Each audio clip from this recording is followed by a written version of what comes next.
ये कहानी मैनुअल नाम के लड़के की है, जिसे अपने माता पिता के तलाक की वजह से अपने एक रिश्तेदारों के साथ रहना पड़ता है। मैनुअल 3 महीने के लिए स्पेन के दूसरे शहर में अपने चाचा हुवान के घर रहने के लिए आया था, मगर उसे स्टेशन पर काफी टाइम इंतजार करना पड़ता है।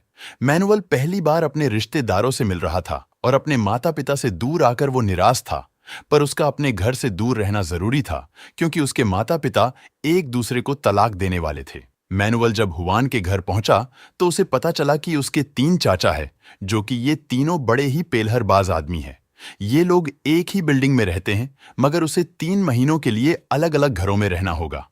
पहले मैनुअल हुवान के घर में रहने वाला है। अगले ही दिन अपने दुकान में ले गया, जहां सिर्फ लवंडियां ही काम करती है और वो अपने चाचा को औरतों के साथ फ्लर्ट करते हुए देखता है। मैनुअल उससे काम सीख रहा था, पर तभी वहां उसकी बेटी फुनासांता आ जाती है, जिसे देखते ही मैनुअल उसे पसंद करने लगता है। मैनुअल हुवान और फुनासांता के साथ वक्त बिताकर बहुत खुश था और एक दिन हुवान उन दोनों को शहर से दूर घुमाने लेके जाता है, जहां शांति के माहौल में हुवान उन दोनों को पेंटिंग सिखाने लगा। हुवान ने मैनुअल को कुदरत की खूबसूरती के बारे में बताता है और उस खूबसूरती को तस्वीर में उतारने की कोशिश करने लगे। कुछ देर बाद वहां एक आदमी आया, जिसे देखकर मैनुअल और फुनासांटा डरने लगते हैं।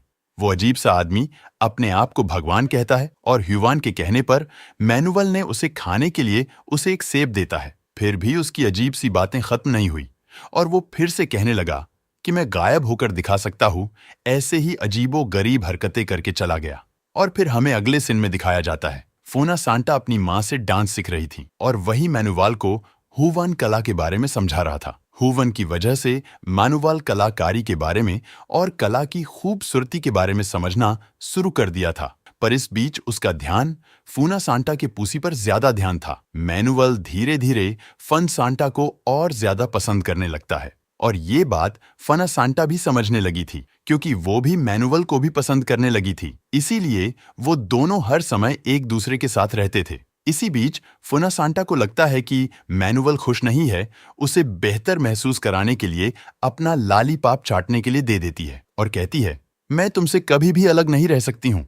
उस दिन मैनुअल को एक राज की बात बताती है, जिसे वह जानकर हैरान हो गया। फुनासांटा ने बताया कि उनके चाचा फार्लांडो असल में गे है। ये बात कोई नहीं जानता। हुवान के घर रहने के बाद अगले महीने मैनुअल फार्लांडो के साथ रहने लगा और उनकी बेकरी का काम समझने लगा। हुवान की तरह फार्लांडो एक कलाकार है और जाइलो बजाया करता है। जाइलोफोन बजाते देख मैनुअल को म्यूजिक का जादू सवार हो जाता है। फार्लांडो ने बताया कि जीनियस बनने के लिए कुछ सालों तक मेहनत करनी पड़ती है। अगर एक दिन भी मेहनत में कोई कमी रह जाएगी तो म्यूजिक हमारा साथ छोड़ देती है। फार्लांडो का अफेयर उसके असिस्टेंट पेलू के साथ चल रहा था और ये बात मैनुअल जानता था। फार्लांडो की पत्नी बीएड्रेस इस बात से नाराज थी। उसका पति काम पे ध्यान नहीं देता है, पर फार्लांडो का कहना था कि ये काम उसे खुशी नहीं देता, सिर्फ पेलो से खुशी मिलती है। एक दिन उसका असिस्टेंट पेलू ने बताया कि मेरी शादी होने वाली है, इसलिए फार्लांडो को छोड़ना होगा। उन दोनों के बीच हो रही सारी बातें मैनुअल और फुनासांटा सुन रहे थे। पेलू के जाने से लैंडो का दिल टूट जाता है और अपनी जान देने की कोशिश की, पर वो ऐसा कर नहीं पाया। उस शाम जब मैनुअल बीएड्रेस के कमरे में आया तो उससे पूछने लगी कि बीएड्रेस उसे खूबसूरत लगती है या नहीं। मैनुअल से अजीबो गरीब बातें पूछने लगती है। तब मैनुअल ने फार्लांडो और पेलू के बारे में उसे बता देता है। इस अफेयर के बारे में जानकर बीएड्रेस मैनुअल से इस अफेयर को राज रखने का वादा करने के लिए कहती है और फार्लांडो से नाराज होने की बजाय बीएड्रेस उसे संभालने लगी, जिसके बाद उसे बेहतर महसूस कराने की कोशिश भी करती है। मैनुअल एक नई दुनिया देख रहा था और इस दुनिया में उसे फुनासांटा के साथ खुशी मिल रही थी। उस दिन अचानक उन्हें 2 अनजान लोगों को छत पर आते देखा। तब फुनासांटा ने बताया कि वो अमेलियो की बेटी लोली और उसका बॉयफ्रेंड है, जो गाजा लेकर वहां से भागा है। फुनासांटा को तब कुछ नजर आया और वो कहने लगी कि मेरे घर में कुछ गलत हो रहा है। घर की ओर जाने पर उन्हें पता चला कि फार्लांडो की मौत हो गई है। हर कोई परेशान था, मगर उन सब से ज्यादा परेशान बीएड्रेस थी। उसने बताया कि अचानक से जमीन पर गिर पड़े और उसकी मौत ही गई। हुवान और उसके बड़े भाई अमेलियो ने फार्लांडो को जमीन पर बेहोश देखा। उन्हें समझ आया गया कि दिल का दौरा पड़ा है। सही समय पर अमेलियो उसे बचाने में कामयाब हो जाता है। उस दिन के बाद मैनुअल अमेलियो के घर में रहने लगा। अमेलियो की बहन मार्गरीटा मैनुअल को पढ़ाने लगी, पर मैनुअल उसे और अमेलियो की पत्नी लूला को परेशान करता रहा। एक दिन मैनुअल के पिता अंटोनियो का फोन आता है और मैनुअल को पता चला कि अब वो इटली में रहते हैं। मैनुअल अपने पिता को बताया कि मार्गरीटा हर वक्त उन पर नजर रखती है, इसीलिए वो परेशान होने लगा है और घर आना चाहता है। मैनुअल ने फुनसांता को बताया कि जल्द ही उसके पिता उसको लेने आने वाले हैं। ये सुनकर फुनसांता निराश हो जाती है।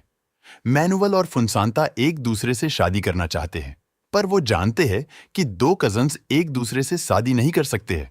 अमेलियो के घर में एक कमरा था जहां जाने की किसी को इजाजत नहीं था, मगर मैनुअल उस कमरे में चला गया और उसे पता चला कि ये कमरा असल में अमेलियो का क्लिनिक है। अमेलियो उसे क्लिनिक में देखकर खुश हुआ और अपने दूसरे भाइयों की तरह वो भी मैनुअल को अपने काम के बारे में बताने लगा। अमेलियो एक आंखों का डॉक्टर था जो मैनुअल को आंखों में छुपी खूबसूरती को दिखाने लगा। कुछ समय बाद मार्गरीटा उन पर नजर रखने लगी और उन बच्चों पर चिल्लाने लगी क्योंकि उसने उन दोनों को उस कमरे में आने से रोका था, और अमेलियो से कहने लगी कि उनके पिता यानी कि मैनुअल के दादा अंटोनियो से बात करने की जिद कर रहे हैं क्योंकि वो मैनुअल को ही अंटोनियो समझते हैं। मार्गरीटा का कहना था, मैं उन्हें और नहीं संभाल सकती क्योंकि वो दिन भर मरने की बातें करते रहते हैं। अमेलियो जानता था कि उनके पिता मैनुअल से बात करके अच्छा महसूस करेंगे, इसीलिए उसने मैनुअल को अपने पिता के पास भेज देता है। मैनुअल के दादा कहने लगे कि दुनिया खत्म होने वाली है और इसीलिए दुनिया खत्म होने से पहले दुनिया देख लेनी चाहिए। फुनसांता के अलावा किसी को भी मैनुअल के दादा की बातें समझ नहीं आती थी और फिर ये कहने लगे, घर में कई सारे राज्य है और वो सारे राज परिवार को शर्मिंदा करती है और वो अपन खुद का राज बताने वाले थे, पर इन्होंने बताते हुए अपनी बात बताना भूल जाते हैं। जब उन्हें अपनी बात याद आती है तो उन्होंने बताया कि मैं वर्ल्ड वॉर का हिस्सा रह चुका हूं। उस दौरान एक आदमी को बहुत बुरी तरह मारा था और उसे मारकर इसी घर के भीतर गाड़ दिया था। वो ये राज बताने के बाद ये कहने लगे कि उन्हें एक ऐसी जगह जाना है जहां वो सुकून की सांसें ले पाए। यही कहकर वो सो गए। कुछ देर बाद मैनुअल लॉडी आज समय बिताने लगा और वो ये सोचने लगा कि लोली खूबसूरत दिखने के लिए अपने चेहरे को पेंट क्यों कर रही है। जब मैनुअल उसे उसके बॉयफ्रेंड और गाजा के बारे में पूछा तो नाराज हो गई। अपने बॉयफ्रेंड और गाजा की बात राज रखने के लिए समझाकर वहां से चली जाती, मगर वो ये नहीं जानती थी कि उसका परिवार पहले से जानता है कि उसका बॉयफ्रेंड चूतिया है। इस बीच मैनुअल मार्गरीटा को अजीब सी बातें करते हुए देखने लगता है और मार्गरीटा से पूछता है। वो सबको बताने लगी कि वो भगवान से बातें करती है। अमेलियो उसकी बातें सुनता है तो वो नाराज होने लगता है और उसके पागलपन को छुपाने की कोशिश करता है, मगर मैनुअल उसकी बातें सुनकर मजे ले रहा था। उस दिन अमेलियो ने लोली से कहा, तुमको अपने बॉयफ्रेंड से दूर रहना होगा, पर जब उसने अमेलियो से बहस करना शुरू किया तो अमेलियो अपना आपा खो बैठा। अमेलियो को इस तरह देखकर मैनुअल बुरी तरह डर गया, पर लोली ने समझाया कि उसके पिता कभी कभार चुतियों वाली हरकत कर बैठते हैं। मैनुअल इस अजीब से परिवार के पागलपन का हिस्सा बनने लगा था, मगर ये पागलपन उन लोगों के लिए आम बात थी। वो सब ऐसे बर्ताव करने लगे थे जैसे वहां कुछ हुआ ही नहीं है। और अचानक अमेलियो के पिता उन्हें अकेलेपन के बारे में कविता सुनाने लगे। वो कविता उन्होंने मैनुअल के पिता अंटोनियो के लिए लिखी थी और कविता अमेलियो को अपने सामने देखकर उन्होंने बताया कि वो यहाँ उसके आने का इंतजार कर रहे थे। अल्जाइमर रोग की वजह से वो सब कुछ भूलने लगे और वो अपने घर का रास्ता भटक गए, इसलिए उस पार्क में आकर बैठ गए। फुनसांता ने कहा, वो जानती थी कि उसके दादा पेड़ पक्षियों से प्यार करते हैं, इसीलिए वो समझ गई थी कि वो इसी जगह उन्हें मिल जाएंगे। उस वक्त मैनुअल के दादा ने कहा, वो समुंदर देखना चाहते हैं क्योंकि वो सुकून की सांस वही ले पाएंगे, और मौत की बातें फिर से करने लगे। मगर अमेलियो ने कहा, जब तक मैं जिंदा हूं मैं अपने पिता को मारने नहीं दूंगा। अमेलियो ने वादा किया उन्हें समुंदर के पास ले जाएगा और ये सुनकर वो बहुत खुश हुए।